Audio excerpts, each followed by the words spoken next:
Trump parajmëroni Iranin, negocioni ose përballoni me një sulm më të fuqishëm. Presidenti i Shtetit Bashkuar Donald Trump tha se një armatë masive po shkron drejt Iranit, duke paralajmëruar Teherani se duhet negociojë mes kërcënimeve për një sulm të mundshëm ushtarak amerikan ndaj vendit. Po lëviz shpejt, me fuqi, entuziazëm dhe qëllim të madh, shkroi Trump në një postim në platformën e tij Truth Social, pa dhënë detaje të mëtejshme mbi misionin e saj.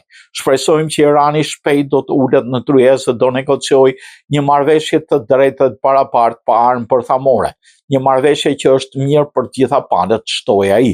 Washingtoni ka zhvendosur në rajon anijën luftarake USS Abraham Lincoln dhe disa shkatërrues me raketat telekomanduara të cilët mund përdoren për të nisur sulme nga deti. Mbetet e paqartë se çfarë do të vendosë Trump në lidhje me përdorimin e forcës, meqense ai përcaktoi 2 vijat kuqe, vrasjen e demonstruesve paqësorë dhe ekzekutimin e mundshëm masiv të ndaluarve.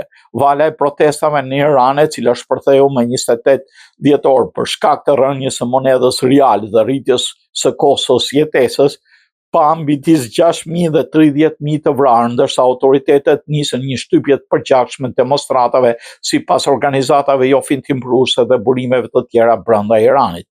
Të mërkurën, Agjencia e Lajmeve të Aktivistëve të Drejtave të Njerëzit me seli në SBA tha se të paktën 6.221 persona u vranë, përfshirë 5.858 protestues, 214 forcat lidhura me qeverinë, 129 civil që nuk po demonstrojnë, më shumë se 42.300 janë arrestuar, shtoi ajo.